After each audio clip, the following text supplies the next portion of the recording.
How do you feel when you pay a 3-digit number for a liter of petrol? Hello everyone, I'm Rahul Deodhar. I am Prasanna Naidu and you are listening to the RightVIEWS podcast. So Rahul sir was saying that obviously he doesn't feel good and no one will.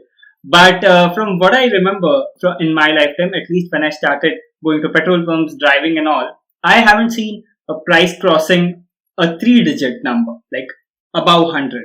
It has been in 80s, sometimes touching 90, but below that most of the times. So how do these and why do these prices keep on fluctuating? Can you tell us about how does market works, the international market, crude oil, and then in India, how does it work? Okay, that's a very good question, because within the crude industry, actually, what you have to look at is there are two aspects of crude oil prices and crude oil prices per se, and also the prices at the pump. So when we are talking about crude oil prices, crude oil gets delivered to our refinery. It gets refined. One of the earliest products that you can get out of crude is actually aircraft fuel, which is sort of version of kerosene. And as you go processing it further and further, you get petrol and then the residues. These are heavier oils, which are residues, which is diesel. And finally, at the end of it, you get tar which is for used for road. So this is a whole chain of chemicals which come out of the distillation process of crude oil. So distillation, as you must have studied in chemistry in your 7th or 8th standard, it's basically a compound which is taken, and based on their boiling points, which is difference in boiling points, you extract them out of that main compound. And each of these compounds have a different use. Now, when you say the topmost is kerosene, there are substantial number of compounds which come after that and before that kerosene also. Some of them are used in petrochemical industry. So your plastics, your polythene bags, packaging material comes from those kinds of, it's called feedstock. So your tires are black because of a substance called carbon black. That carbon black is also a feedstock, but it comes later in the process. So it is just above coal tar. So at the end, what remains is coal tar, the thing that we put on the bitumen, which we put on the road. So this coal tar is then melted and put on the, mixed with, different small sand, pebbles, yeah. fine sands, and then it is put on the road. So this is the distillation process. Now what happens is, you take a crude oil, and then the distillation process is very standardized. Now you have steady prices for most of the time for distillation process. So let's say, depending on what product you are talking about, so if it is easy to distill, then you get lesser value. So it is $10 is the price. So $10 means whatever is crude price, on top of it you add $10 per barrel to process that much, and then you will get aviation fuel. If you add $15, you will get that. If you add $30, you will get this, and so on and so forth. And then the volume is also different. So you will get at the end of it variety of chemicals, and all of these are saleable. So one barrel of crude will give you multiple products, and all of them can be sold. Now they are sold by volume, not by weight. So that's why there is enough material to be sold, and some are very high value, some are not that high value. In combination, all these things, the distillation process. So whenever we talk about distillation process, you are talking about the Reliance refinery, or you are talking about BPCL refinery or HPCL refinery. This process is mostly standardized. There is not much variation in crude distillation prices. The variation comes from the crude prices itself and the taxes, and we'll talk about that in a bit, because crude prices also vary for a lot of reasons. But first, let's understand that distillation overall is stable price. Now, certain refineries like Reliance can accept any bad quality crude. Now, crude also comes in different qualities. A very good crude, which is called sweet crude, comes from Europe.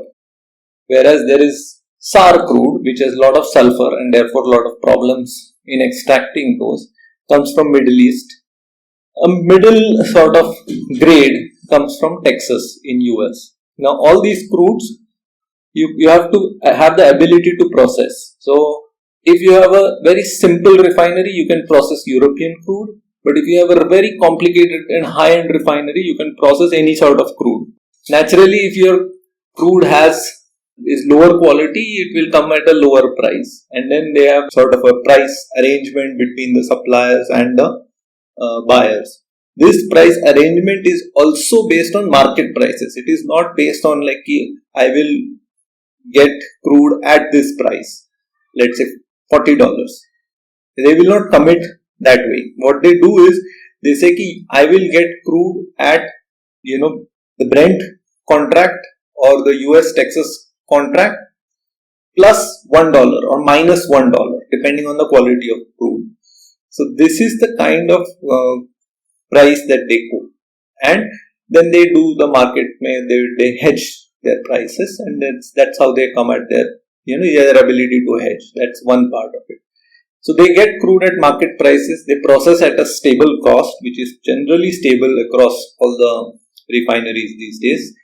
Profit margins of things like Reliance is higher because their refinery is higher quality. So they can process higher volume of crude of lower quality at a higher capacity. So they get better margins. Whereas an older refinery like Indian Oil refinery in Assam, they have a little older refinery, so it is difficult to process. So these are the broad parameters. Now coming to crude prices vary across the world depending on what is the market scenario affecting the crude prices. And there are two elements to this. First is that because when governments start sort of pumping in a lot of money, then people want to hold on to commodities which are scarce. And oil, because it is one of the scarce commodity, other being gold, people prefer to have investments in oil. Now, because you're printing a lot of money, so people increase the prices of this commodity, and that's why oil, which was which had gone negative in one sense in March, is now at $54, $55, and it is moving higher. Now, this kind of price movement happens very rapidly in commodity markets. And that creates a problem for a country like India. Okay. Now, now we come to the main problem of our petrol pump. Why prices at the petrol pump are higher. And the problem starts that initially, like back in the days, we decided our price of petrol and we back calculated what is our profit or loss for your refineries like Indian Oil or Hindustan Petroleum, BPCL, before Reliance came into the picture. Now, that is, if you understand, that's a game where, let's say you decide the price of petrol at the petrol pump is going to be 30 rupees per liter. And then you keep on back calculating what is the crude price. So, crude price is $10. That time it was $5, $10 in that range. And then in 1970s, there was an oil shock where prices reached $45 or something.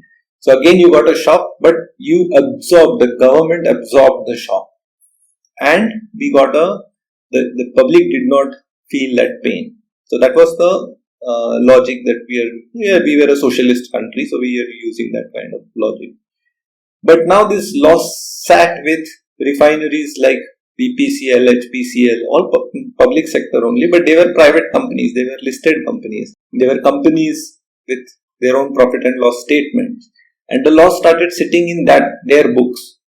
So their value in the stock markets or the value of the company started going down. So Indian government created a mechanism where oil exploration company, which is ONGC, will share some of this burden with BPCL and HPCL and created a fantastic mess like we always do from, basically subsidizing one company, subsidizing other company, subsidizing the government subsidizing ONGC subsidizing BPCL subsidizing government, and all of them subsidizing Petrol Pump, and this kind of complicated stuff started happening. Now, as you can imagine, keeping a track of all this is almost impossible, and there is a whole ecosystem that thrives on how to manage this money and where to hide the losses. So this is what is the predominant issue. And now what happens is, look at it this way. So now the losses are... In a way, we can say that this was done purposefully. No, it was not purposefully, because you want to isolate the people. See, people in India cannot bear that shock. Okay, that is one aspect of it. So you wanted to isolate the people of the country from an inflationary shock. We are already having high inflation. So that is to avoid that, you created this accounting and subsidy sort of mess or confusion, you can say. And that confusion, now someone has to pay. How much taxpayer will, taxpayer means everyone is a taxpayer in the country. But how much will the existing tax pool address this kind of increasing subsidy burden? And I'm telling you, in a company, in a government company particularly, and in a government department, costs only increase, they never decrease. So you can always imagine that the costs are increasing, and the tax which was available, so you needed more taxes. So what happened is, when the oil price goes down, they increase the taxes on the oil price to cover up all this subsidy which government has given to this BPCL, HPCL, ONGC is giving this, and all this confusion is there. Now all this has its own complication, because state governments also have a right to impose the taxes. So that's why it is not, part of GST. So before I come to that, back in 2003-04, I think, it was decided that we deregulate the price. Deregulate the price meaning what? Whatever is the crude price, we will have a fixed tax structure. If the crude price goes up, the petrol pump prices will go up. If crude price goes down, petrol pump prices will go down. This happens everywhere in the world. So in US, if you go, you see $5 per gallon as a price, then people get anxiety. Otherwise, it's $2, $1, $2, $3 per gallon. So this is what happens everywhere, but the prices fluctuate based on crude prices, which are daily. It is available in the markets. And based on that, you change your prices. That is how it is. And then the taxes and government doesn't interfere. It just pass through. Whatever is the crude price, you put in crude price. This is a multiplier, and you get output price. This is the model that is followed globally. Now, what is this multiplier? This multiplier in India is very high. How high? Now, if you see in India, in Delhi prices, all oil companies have to publish their prices, petrol pump prices. Now, if you look at that, 60 to 65% of the price is taxes. Now, if $1 or if 40 rupees is the crude price, you can imagine somewhere between 20 to 30 will be your taxes. So 40 rupees becomes 60 to 70. Now 40 rupees goes to 60, then the taxes also multiply, because they are multiplicative, they are not additive. It's not like 10 rupee taxes there per liter 10 rupee. ऐसा नहीं है. What is there is कि 10% है. So 40 का 10% is 4, 60 का 6 है. So as the price increases, taxes also increase, meaning the amount of taxes remains, the percentage tax remains same, but the value of tax goes up. Now this hits the consumer on two fronts, because one, to petrol pump prices increase, but petrol and diesel and all these commodities are input cost to any service that you get.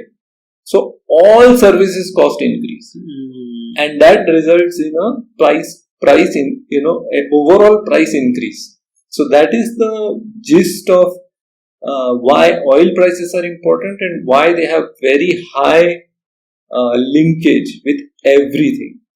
Your milk transportation every day depends on food, food transportation. Your every service depends on you moving goods from one place to another. That also will be affected by crude oil prices.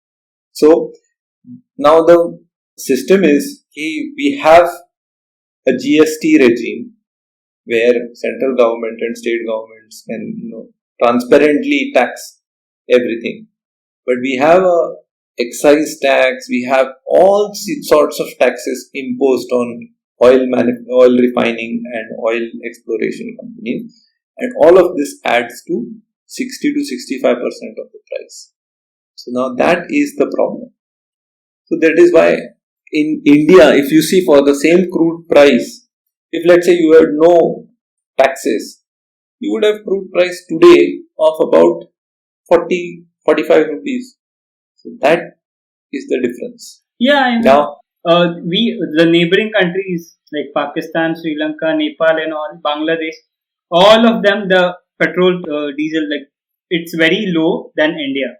So I just don't understand why the government only wants to milk petrol and diesel prices, like get taxes from there, the major share of taxes from these petrol and diesel. Why? Because it is directly affecting the consumer and at a huge extent. No, that is true. But there are two reasons why government tax petrol and oil basically. So there are one set of taxes comes from our own mismanagement of government expenditures and this mess of subsidy that we have created, like I told you. So that creates its own problem. So that needs to be financed by someone. So that is who is going to finance? You and me, basically. There is no third party who is going to finance any subsidy. It's you and me. Now, you and me means everyone.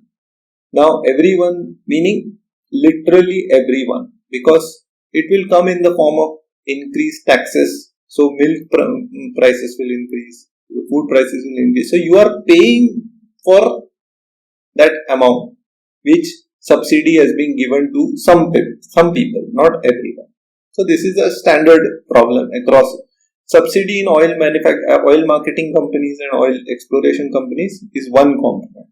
The second component is environment. So if you want, because what happens, suppose tomorrow suddenly price is 40 rupees. Let's say all taxes are removed 40 rupees. Everyone will start going for a drive. Now that will create a big problem. I mean, it is creating a problem. It's not a problem. That has its advantages and disadvantages, but environmental concerns are one part of this issue. So, just like cigarette, we have sin tax. So we have some sort of a sin tax on petrol also. For some, it's not in that form, but it's let the taxes be high. That's the attitude. The third aspect, what happens is that you have to subsidize all these future projects also for green technology. That subsidy also comes from this. Okay, so that subsidy, first you have our mess subsidy, which we have created, the mess we have created. That subsidy, sin tax, the subsidy for future green technology, all these solar panels and all this, someone has to pay for those also. So who will pay? Naturally, we will pay. Those who are using petrol or diesel, they will pay. The fourth component is basically the smoothing part. So anyways, let's say tomorrow you go into the petrol pump, you get a price of, because oil prices fluctuate really fast. Okay. Just last month it was $40. This time it is $54. So if that is this fluctuation, when you go to the petrol pump, today you budget for 1,000 rupees or 2,500 rupees for your monthly petrol bill or diesel bill. Next month it will be 4,000 rupees. The month after that it will be 1,000 rupees. So to avoid that, because that creates a forecasting problem for all the companies in the middle. So to have that smoothen it out, so these prices move in a smooth manner. So that creates some sort of an adjustment factor, which also has this effect. So there are lots of these factors put together. There is a distinct difference between how petrol and oil products are taxed versus other products are taxed. Now this is a dispute because there is central and state taxes. Some central taxes get a lot of money from these refineries being located in their state. So they get excise duty, they get, other taxes collected from all these exploration services. So they have this benefit. So they don't want to give it up. Now someday it will have to be rationalized and brought into a simple, straightforward system. But till that time, now that is another discussion, which is the mess in the entire state government finances and the central government finances. That's a separate discussion altogether, which is a bigger mess. But this mess we are talking about is in the companies, the refining companies, the marketing companies, and the oil and the new age subsidies for new age green technology, that kind of mess. But there is bigger mess. We have lots of mess. So we are a messy country.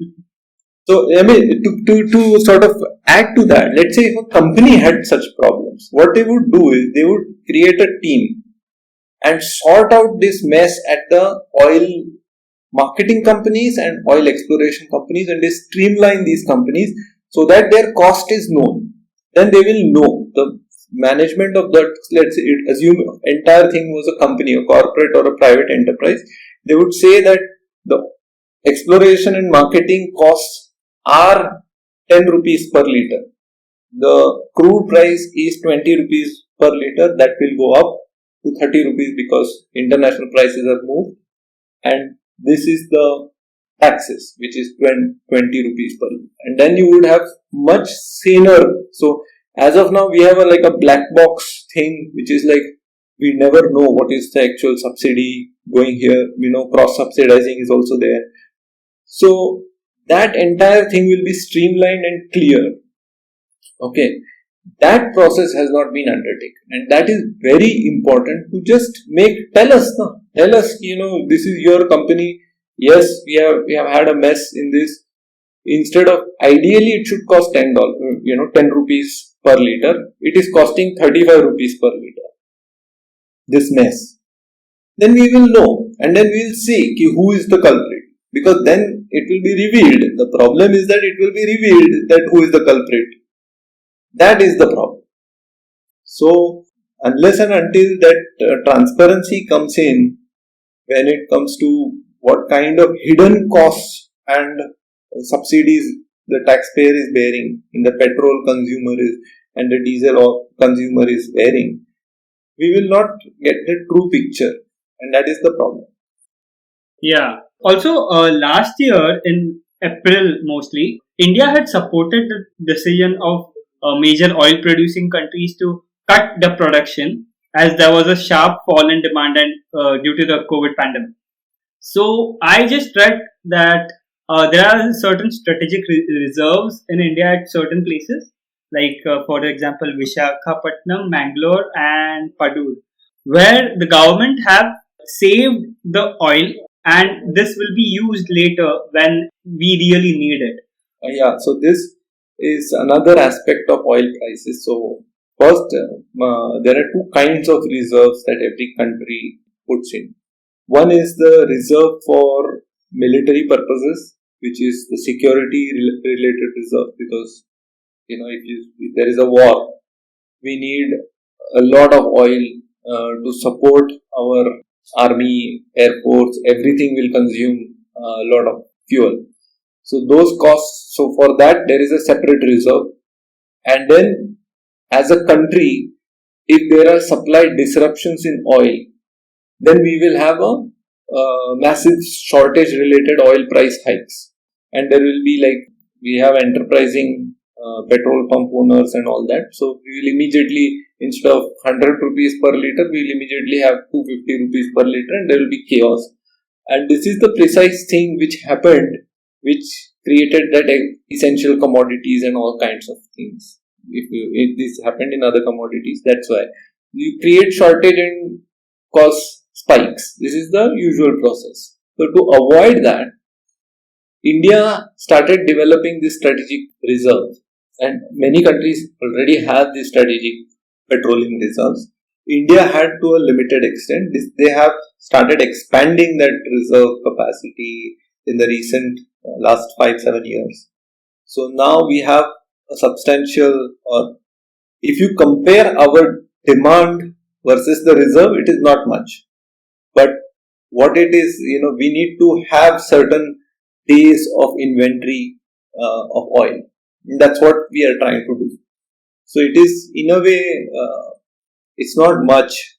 As a country, it is not much. But we can't have too much oil sitting in, storage capacity. That's very dangerous also. So also this which you are mentioning, the fuel for the aircrafts or other military vehicles, this is costly than the fuel which we use for our vehicles, right? no, it's the same fuel. It's not that costly. Okay. It's a aircraft fuel.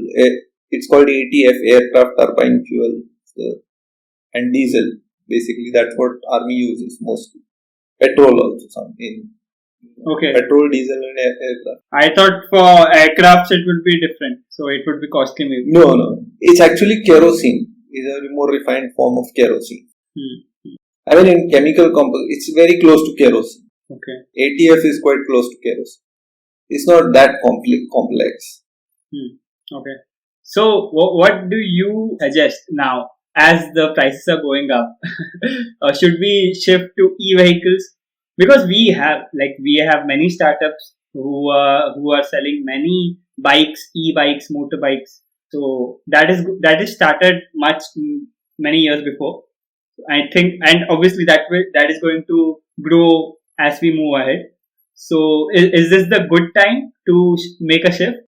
See, again, on the e-vehicles, it is very, what you can say, simplistic suggestion that people are making, and these environmentalists, many of them are making. E-scooters or e-bikes and other vehicles, they consume a lot of petroleum products.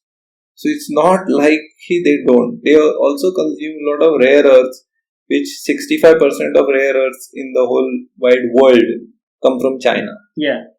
So, it's when they say, and the manufacturing of EVs and batteries and all these things is very highly polluting. It has got a higher environmental impact. Plus, you are putting in, let's say, every nation has a energy requirement. Okay. So if let's say your energy requirement was 100 units was used from oil, 500 was used from electricity, and this was the combination. Okay. Now out of this 500, now when you move to e-vehicles in a big way, this 100, the petrol and diesel consumed by the vehicle is only 20%. It's not much. So my point was that if you move this 100 units from petrol to 80, and from 500 you make it 600 or 520 in EVs, okay, that 20 also has to come from somewhere, and it generally comes from coal. Okay, in India as of now. Now there is a advantage to having. There are two advantages. First of all, if everyone burning fuel, let's say there are 10,000 cars burning fuel, every engine is burning fuel, versus a power plant in one location burning coal, then the power plant can better control the environmental damage than these 10,000 vehicles. So that is an advantage. But still you are using coal. Now, the cleanest fuel is actually nuclear. Okay. But there is so much anxiety related to having nuclear as a fuel that people say there will be radiation, there will be all sorts of problems. But per megawatt or per megawatt hour or per, if you calculate in terms of impact, nuclear has the lowest environmental impact. if you compare all these fuels. And it is much easier to manage because it's in one place, you can control it.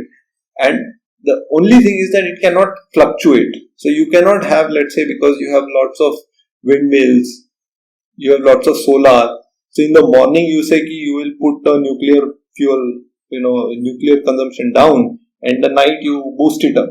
That doesn't happen. You have more stable consumption. Coal firing also is, it's better than coal firing, because coal firing you have to come, the management of the plant load factor, it is called, is much stricter in coal than in nuclear, but still it is quite strict.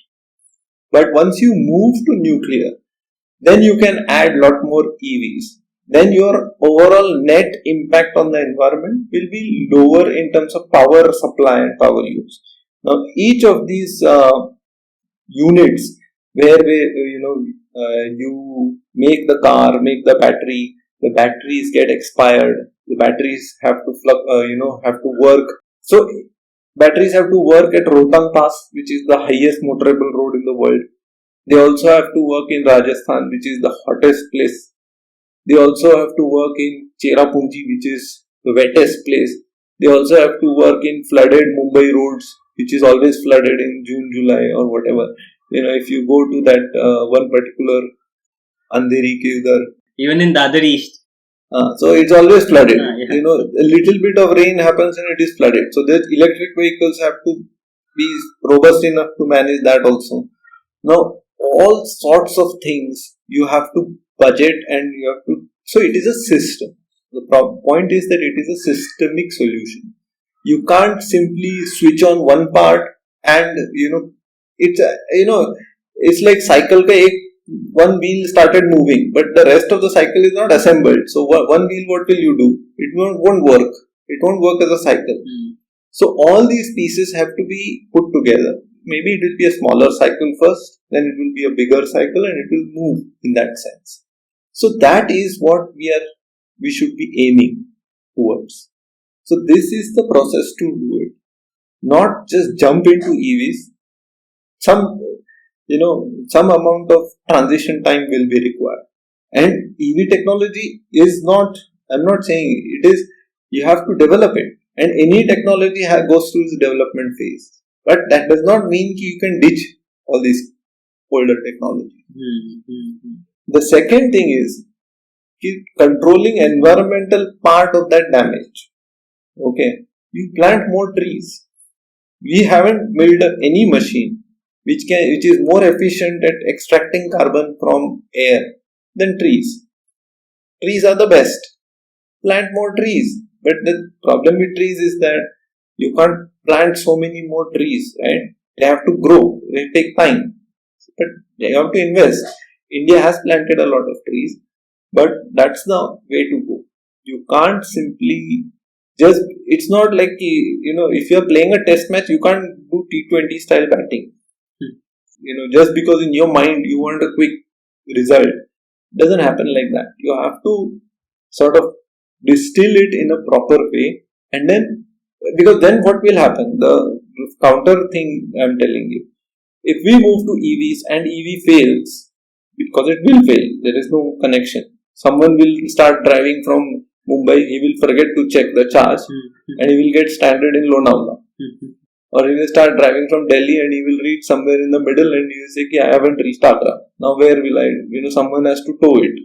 And these kinds of things will be popular and nobody will touch EVs. That is not EV's fault. That is our fault, because we have not created the system and we are jumping the gun. So all these things have to be.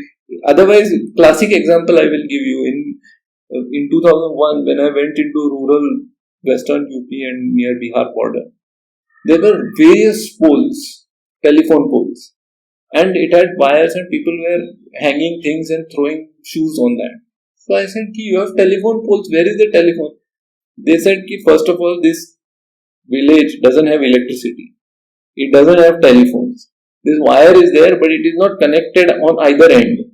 So it is just a wire in the middle of nowhere. So people are using it to, entertain themselves. Dry clothes. Dry clothes, throw shoes on that. These are the things people are doing. So the infrastructure is there, spending is there, but nothing to do. So this cannot be done. Then it will be a failure. So rather build it slowly. It's okay. You can build taxis. Taxis don't go out of the city. Yeah. So you can build taxis as EVs in Delhi. And let's say all Delhi, you connect the power points or for taxi charging. You create that infrastructure and then say ki all Delhi autos and taxis will be on electric vehicles.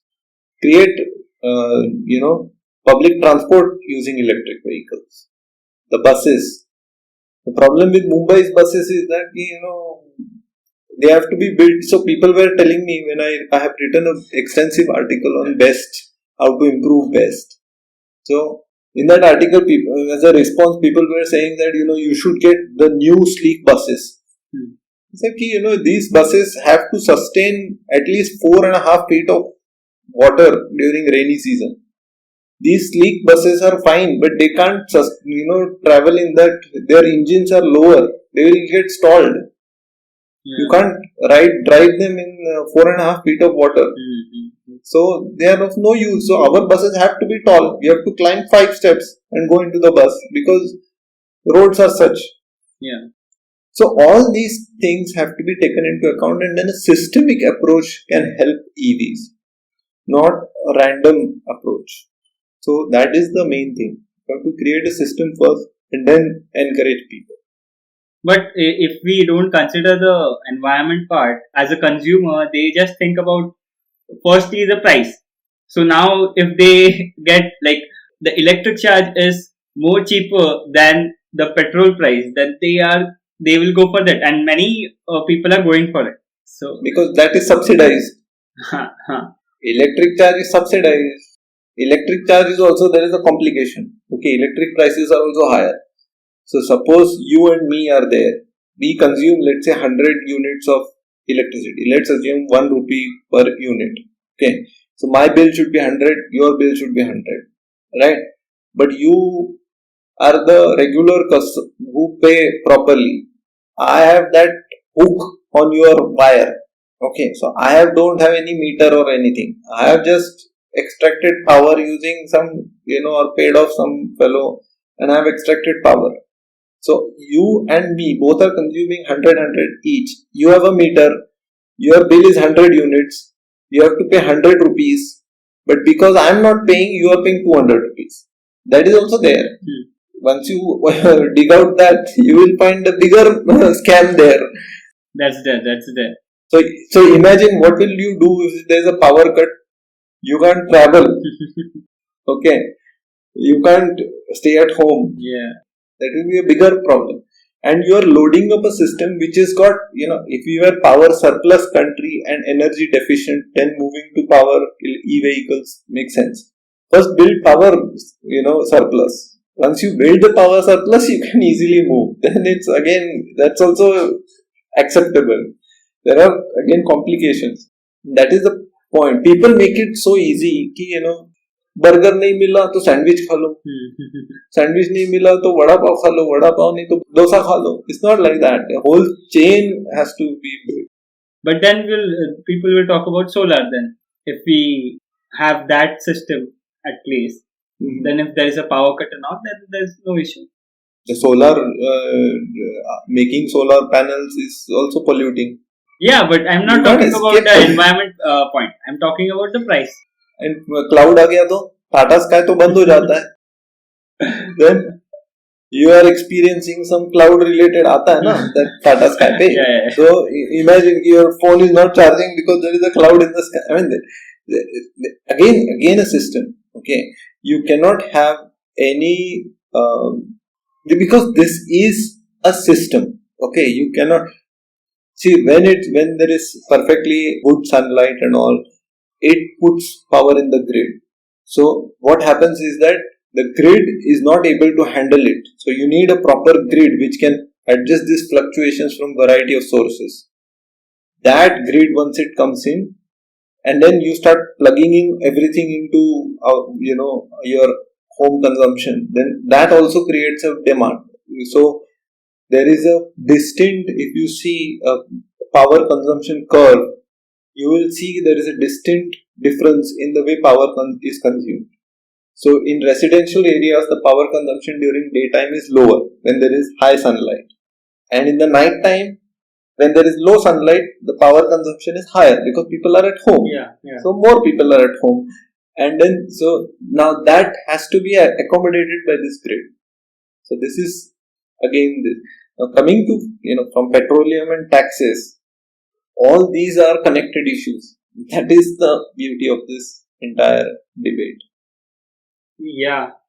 Thank you, Rahul sir, for enlightening us about the oil industry and as such. So I learned many things. I hope our audience also got to know about new things, something, and how this petrol prices fluctuate, why does it happen like that, and we can think about it and take proper decisions instead of jumping on some vague decisions or not so efficient decisions. Yeah, that's it.